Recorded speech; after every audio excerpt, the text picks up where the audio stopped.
The finality of her existence was sealed, not with a shout, but with the dry, mechanical click of a deadbolt sliding into its steel housing.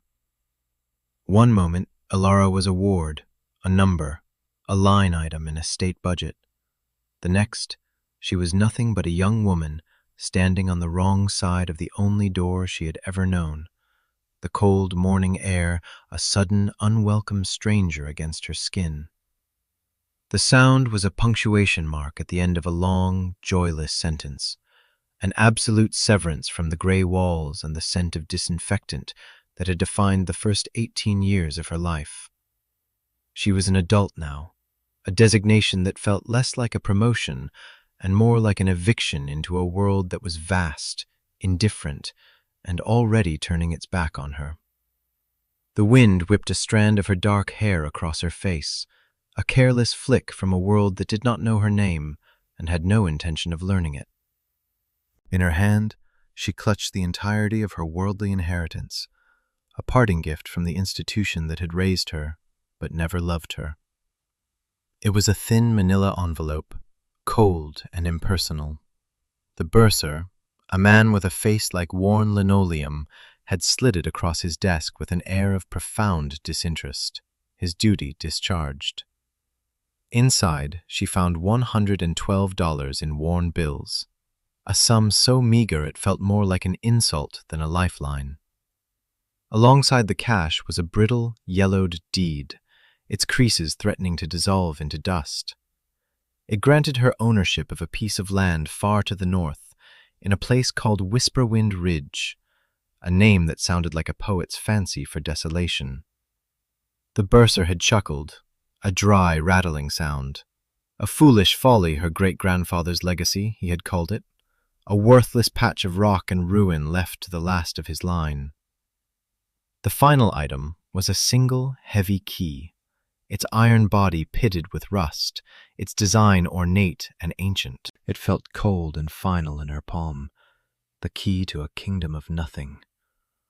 The journey north was a descent into a progressively harsher reality, a stripping away of the familiar world layer by layer.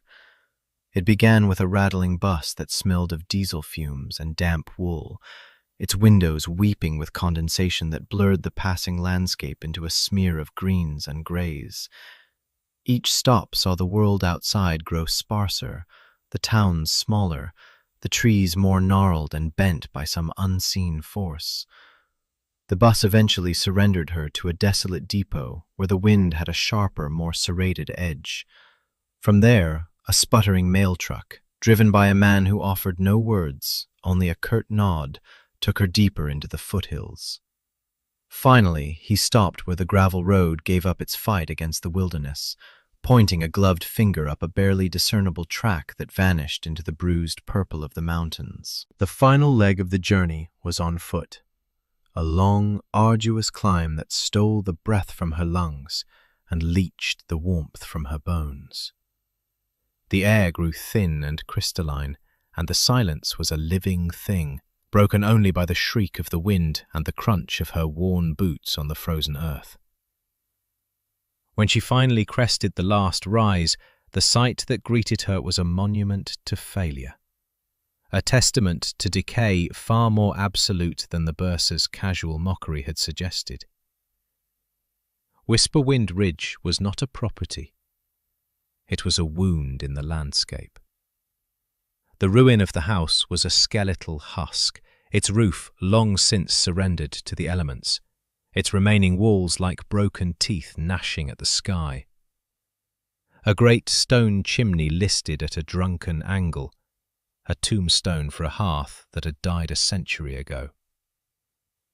The wind, no longer a mere current of air but a predatory entity, howled through the gaps in the stone, a mournful, hungry sound that seemed to mock the very idea of shelter. It was a place where hope had come to die, and its ghost still haunted the stones. Nearby, a dark opening in the hillside hinted at a collapsed mine, a black maw that seemed to exhale a palpable cold. The reality was not just worse than she had imagined. It was a complete and utter negation of the concept of home. For 3 days, despair was her only companion. She found the most sheltered corner of the ruin, a nook where 2 fractured walls met, and huddled there, a small, shivering creature seeking refuge in a giant's ribcage. She built a pathetic fire from scraps of rotted wood she scavenged nearby, a sputtering flame that provided more smoke than heat, a tiny, defiant spark against an overwhelming darkness. The fire consumed her precious fuel with a ravenous appetite, and its warmth was a fleeting lie, unable to penetrate the profound, bone-deep cold that had taken root within her. Her meager supply of food, a loaf of bread, a wedge of hard cheese, dwindled with alarming speed. Each bite was a reminder of her dwindling time, of the closing window of survival. The wind was a constant tormentor, its voice a symphony of desolation, whispering of the futility of her struggle. In the long, frozen nights, surrender became a seductive thought, a warm and welcoming darkness. It would be so easy to simply lie down, to close her eyes, and to let the cold take her. It would be a quiet end to a quiet, unremarked life. The paralysis was complete, a physical weight that pinned her to the frozen ground. The 4th day dawned gray and hopeless, no different from the ones that had preceded it. She lay wrapped in her thin blanket, watching her own breath plume in the frigid air, her will to move, to even exist, almost entirely extinguished. It was then that she saw him, a scrap of a dog, no more than a pup, with a coat the color of soot and ash, watched her from the edge of the clearing. He was impossibly thin, his ribs a stark cage beneath his matted fur, and he shivered with a tremor that matched her own. He did not bark or growl. He simply watched her with eyes that were ancient and knowing, filled with a misery that mirrored her own. Slowly, cautiously, he limped forward, one paw held delicately off the ground. He stopped a few feet away, lowered his head, and whined, a sound so full of quiet desperation that it bypassed her mind and struck her squarely in the heart. She broke off the last piece of her bread, the final morsel of her own sustenance, and tossed it to him. He devoured it in a single gulp, then looked at her again, not with hunger, but with a flicker of something else. Trust. In that moment, watching this small, broken creature choose to live, choose to trust, something within her fractured. The cold, heavy glacier of her despair cracked, and from the fissure erupted a geyser of pure, hot, clarifying rage. It was a rage against the bursar's sneer, against the indifferent world, against the wind that mocked her, against the fate that had cast her out and left her to die in this forgotten place. She would not be a ghost. She would not be a sad story whispered in a bureaucratic office. She would fight. The rage demanded an outlet, a physical expression that her mind alone could not contain. She rose to her feet, her joints cracking in protest, and surveyed the chaos of the ruin. Her first act of agency was not born of a grand plan, but of a primal need to impose order on the world, to fight back against the entropy that was consuming her. She seized a fallen roof beam, its wood splintered and heavy, and with a guttural cry she began to heave it out of the main footprint of the collapsed structure. The work was mindless, brutal, and agonizing. Her muscles, unused to such strains, screamed in protest. Splinters drove themselves deep into her soft hands. The sharp edges of fallen stones scraped her skin raw. But the pain was a welcome baptism, a searing, real sensation that burned away the numb paralysis of the past 3 days. She worked with a frantic, desperate energy, clearing debris, tossing aside shattered timbers, and rolling heavy stones into a growing pile at the edge of the foundation. Sweat froze on her brow and mingled with the grime on her face. The dog, whom she had named Cinder, watched her from a safe distance, a silent, loyal witness to her declaration of war. She was not rebuilding a house. She was tearing down her own despair, one stone at a time. Days turned into a week, and the rhythm of labor became her new reality. The initial fury subsided, replaced by a grim, focused determination. The pile of debris shrank, and the original stone foundation of the house began to emerge from its grave of rubble, a clean, rectangular outline against the disordered wilderness. Her body ached constantly, a deep, resonant pain that was a testament to her efforts. Her hands, once soft, were now a cartographer's map of her struggle, calloused and crisscrossed with healing cuts. As she worked, digging out the earth that had filled the collapsed cellar, her shovel struck something that was not stone or wood. It made a dull, metallic clang, a sound that cut through the monotonous scrape and thud of her work. Curiosity piqued, she dug carefully around the object, her weariness forgotten. Slowly, she unearthed the lid of a heavy, iron-strapped chest, its surface pitted and green with age, but fundamentally intact. It was locked with a large, rusted padlock that seemed fused to the hasp. Her heart hammered against her ribs. She scrambled for her meager pack and retrieved the one object that had seemed so useless, so mocking, the heavy iron key. With trembling hands, she cleaned the dirt from the keyhole, inserted the key, and turned. For a moment, there was only resistance. Then, with a deep, groaning screech of metal on metal, the lock yielded. She lifted the heavy lid, her breath catching in her throat.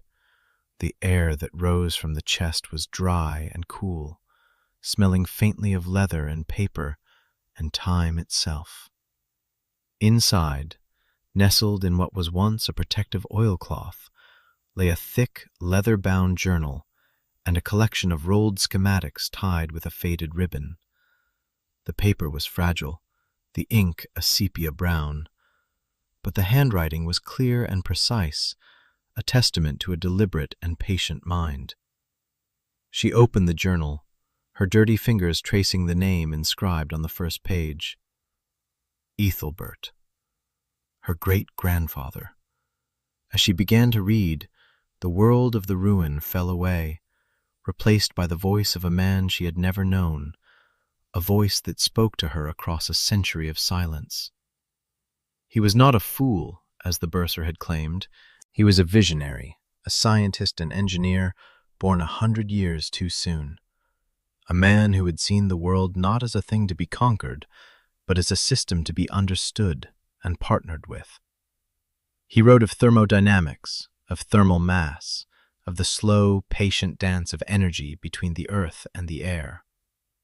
The ruin was not a failure. It was the site of his great experiment, a place designed to test his radical theories on survival. The schematics, when she unrolled them, were a revelation. They were not blueprints for a conventional house, but for something far more elegant and profound.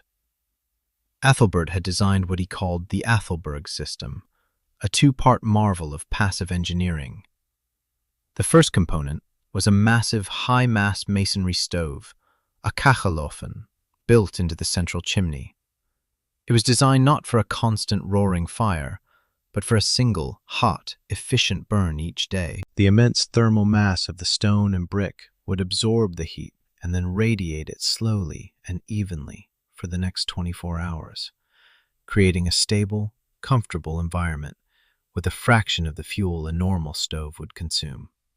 The second, more brilliant part of the system utilized the adjacent mine shaft. It was a passive geothermal heat exchange system. A long, sealed air intake pipe would run deep into the earth through the mine, where the temperature remained a constant, cool, but above freezing temperature year-round. The frigid winter air, drawn through this pipe, would be naturally warmed by the earth itself before it even entered the house to feed the stove, drastically reducing the energy needed to heat it to a comfortable level. The house itself was designed to be semi-subterranean, built into the hillside, using the earth as a natural insulator.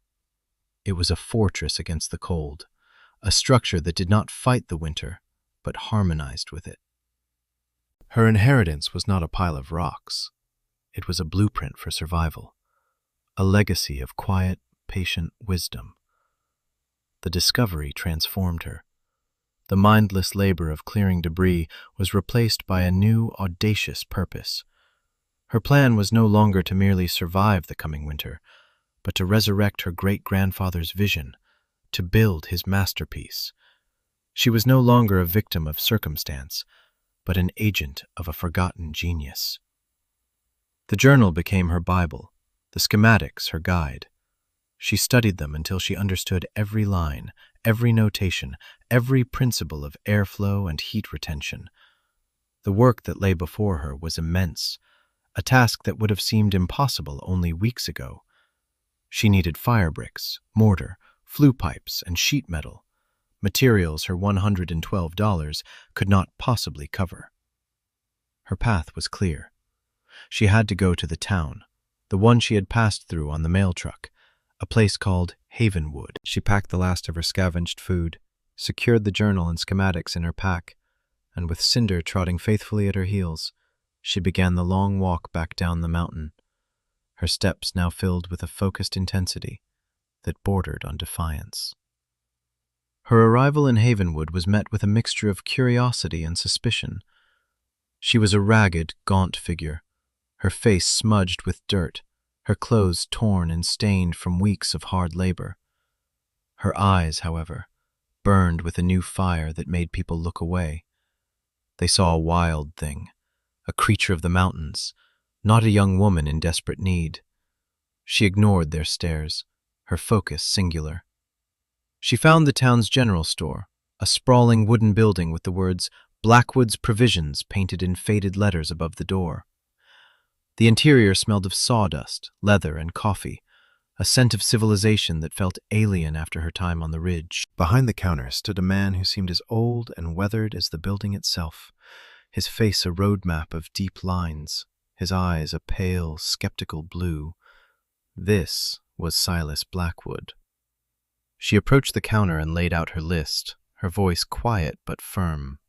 She needed fire bricks, refractory cement, stovepipe, and a sheet of heavy-gauge steel. Mr. Blackwood looked at her list, then at her, his gaze lingering on her ragged appearance. He raised a skeptical eyebrow. "That is a strange order for a young woman, planning on building a forge up on the mountain."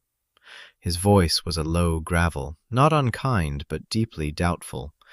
His tone grated on her, but she held her ground, explaining that she was rebuilding her family's old homestead on Whisperwind Ridge.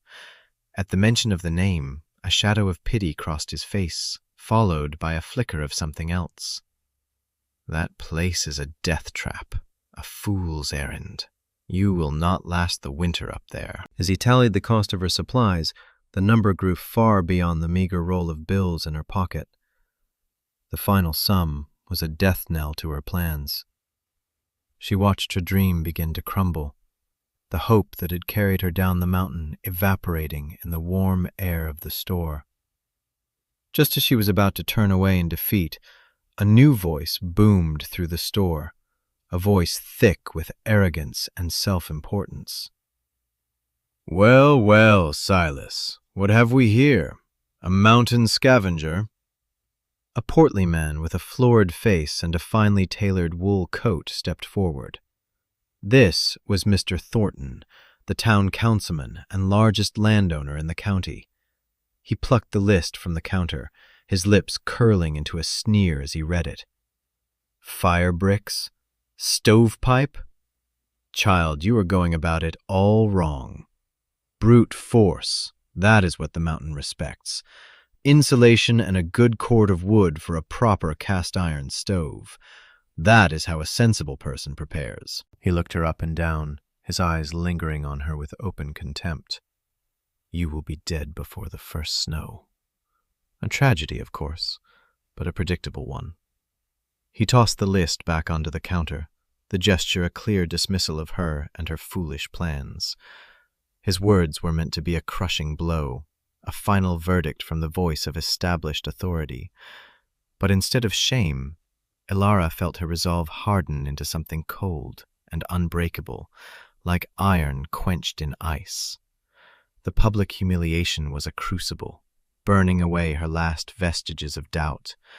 She met Mr. Blackwood's gaze, her own eyes unwavering. He had watched the exchange, his expression unreadable. He looked from Thornton's smug face to Elara's defiant one. He saw the condescension of the wealthy landowner and the quiet, fierce pride of the outcast. He looked at her hands, calloused and scraped, the hands of someone who worked, not someone who talked. He grunted, a sound of reluctant decision. "A fool's gamble," he muttered, more to himself than to her. "But there is grit in you, girl. I will give you that." He pushed Thornton's list of sensible supplies aside and began to gather her items. "I will extend you a line of credit. Consider it a wager. You pay me back in the spring, assuming Thornton is wrong, and you are not a frozen corpse on that ridge."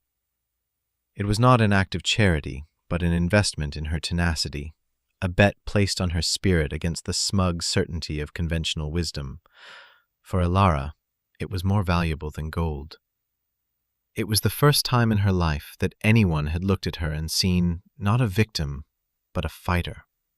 It was the first taste of validation, and it was sweeter than any meal she had ever eaten. The journey back up the mountain was even more arduous than the first, laden as she was with heavy fire bricks and sacks of cement. But every aching muscle, every strained breath was fueled by a triumphant energy. The memory of Thornton's sneering face was a fire in her belly, and the weight of Blackwood's trust was a mantle on her shoulders. She worked with a precision and focus that bordered on obsession.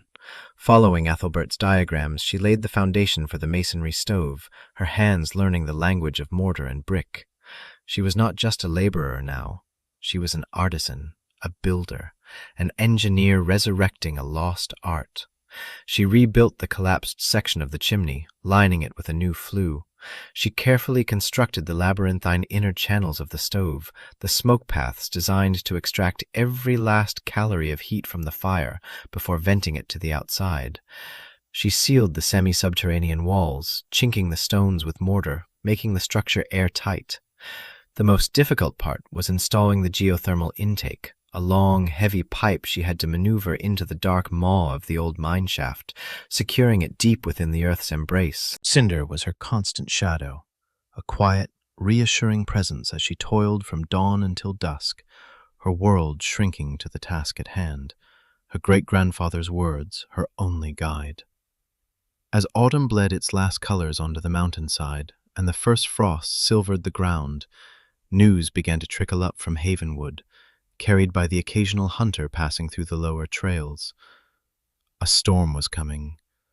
Not just a storm, but a winter tempest of historic proportions. A blizzard that the old-timers were calling a wolf winter, the kind that came only once in a century. The radio broadcast that crackled to life in Havenwood spoke of an Arctic vortex, of unprecedented cold and snowfall measured in feet, not inches. Down in the town, a frantic energy took hold. Mr. Thornton, in his capacity as councilman, took charge, his voice a constant, booming presence on the local radio and in the town square. His advice was simple and loud. Stockpile fuel. He organized mass purchases of firewood, heating oil, and propane. Great stacks of cordwood appeared beside every house, monuments to brute force preparation. The sound of chainsaws echoed through the valley as residents harvested every available tree. Thornton himself had a veritable mountain of oak and maple delivered to his large, modern house, boasting that he had enough fuel to heat a small city. He was the voice of reason, the champion of conventional, ravenous consumption. On Whisperwind Ridge, Elara's preparations were a stark contrast to the frenzy below. They were quiet, methodical, and profoundly calm. Her woodpile was shockingly small, a neat stack of seasoned hardwood no larger than what a typical family might burn in a week.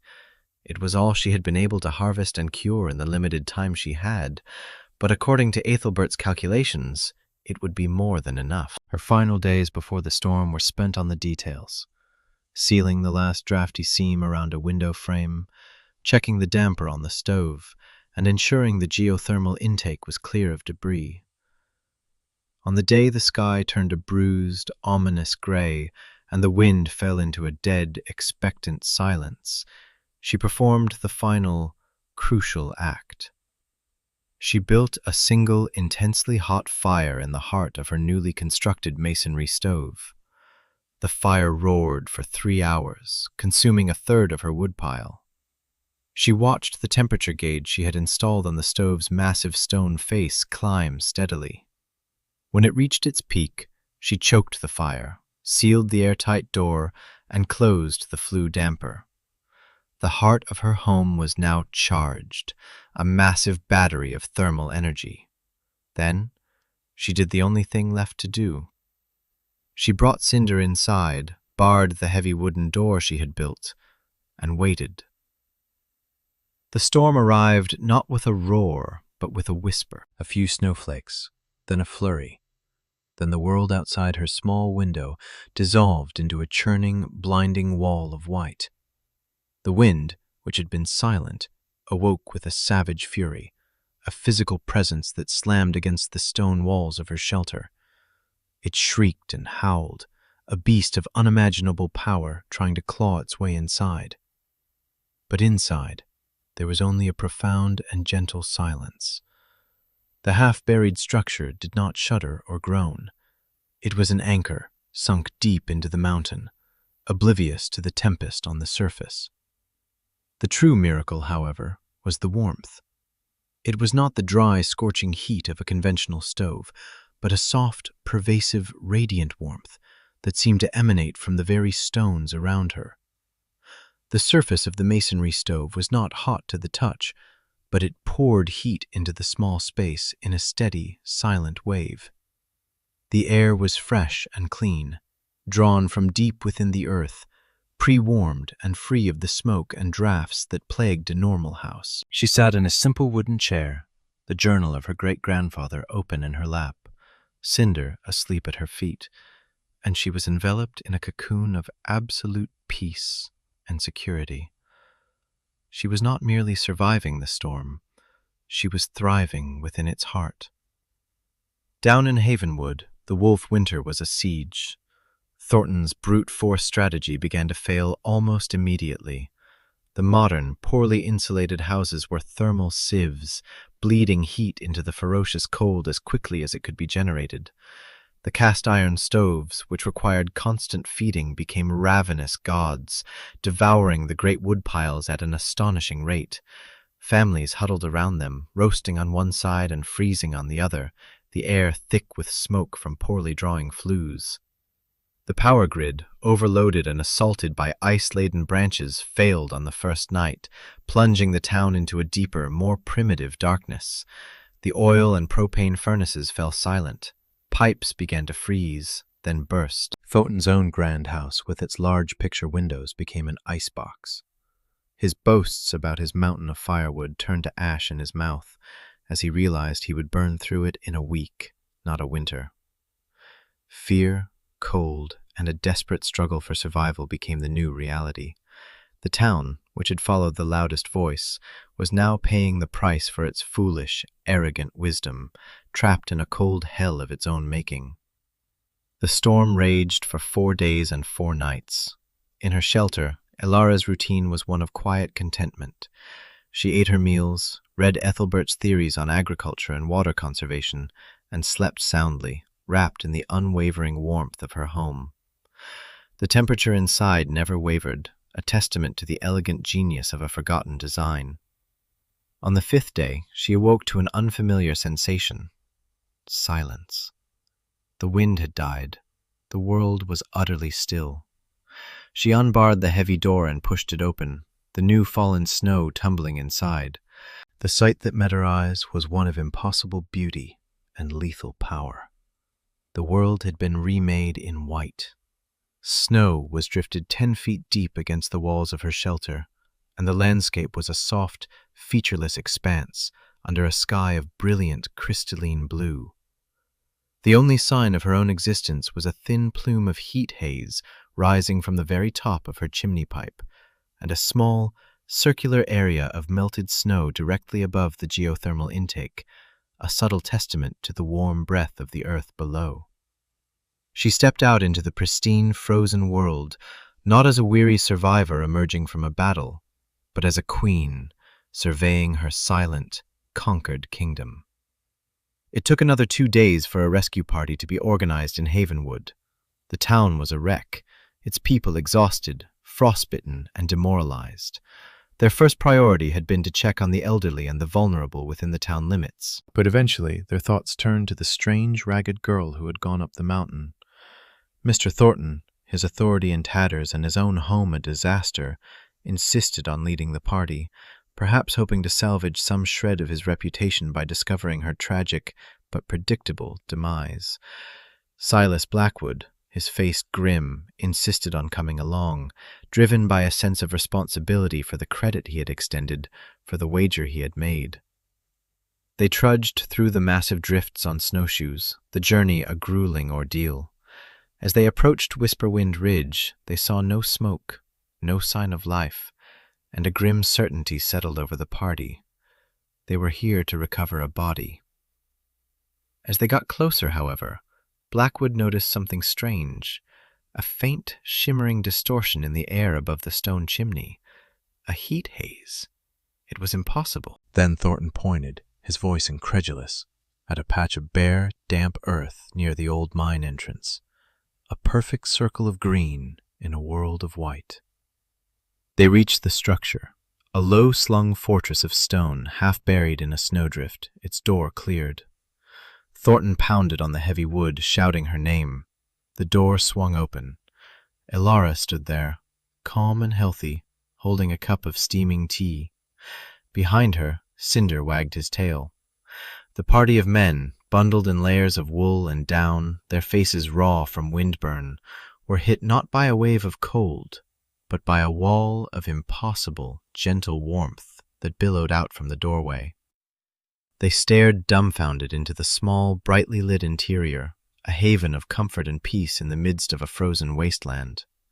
Thornton pushed past her into the shelter, his eyes wide with disbelief. He saw the massive, warm stone stove, the comfortable chairs, the neatly stacked books. His mind, accustomed to the simple logic of bigger fires and more fuel, could not process the scene.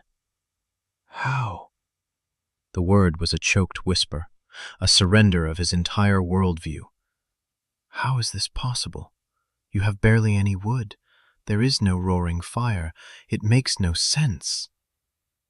Elara looked at him, not with triumph or malice, but with a quiet, unassailable certainty. She did not fight the winter, she explained, her voice calm and clear in the warm silence. My home works with it. It stores the heat of a single small fire and breathes with the warmth of the earth. It is not about brute force. It is about understanding. Her simple, profound explanation was a more complete and devastating humiliation than any shouted accusation could ever be. In that moment, surrounded by the undeniable evidence of his catastrophic failure and her elegant success, Thornton's authority, built on a foundation of loud arrogance, crumbled into dust. The other men looked from him to her, and the town's narrative began to rewrite itself. He left the shelter without another word, his public disgrace absolute. He would sell his land and leave Havenwood before the spring thaw. The story of the girl on Whisperwind Ridge spread through the valley like a fire in dry grass. She was no longer the mountain scavenger, the outcast, the fool. She was a figure of awe, a practitioner of some forgotten magic. In the weeks that followed, as the town struggled to repair its burst pipes and replenish its fuel supplies, people began to make the long trek up the mountain. They came not to gawk, but to learn. They arrived, skeptical and desperate, and were met with the same wall of gentle warmth, the same quiet, irrefutable proof of a better way. Elara, the girl who had been cast out by society, became its teacher. She shared her great-grandfather's journal freely, explaining the principles of thermal mass and geothermal exchange to weather-beaten farmers and bewildered townsfolk. She showed them how to build their own systems, not as exact copies, but adapted to their own homes and resources. She asked for nothing in return. Her payment, the slow transformation of the community that had once scorned her. Years passed. The face of Havenwood and the surrounding valley was transformed. The ugly scars of clear-cutting for firewood began to heal.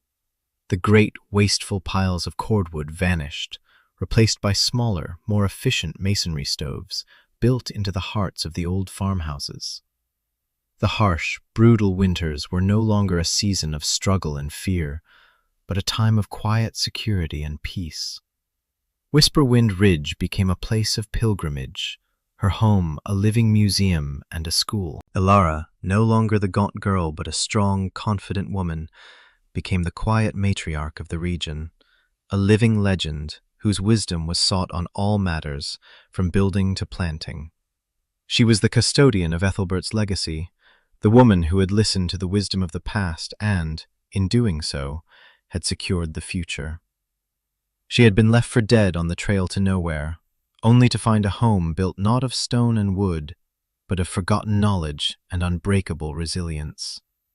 Her life was a testament to the profound and enduring truth that true strength is not found in the loud, arrogant roar of brute force, but in the quiet, patient whisper of wisdom, and that the greatest value often lies hidden in the very things a foolish world has chosen to discard.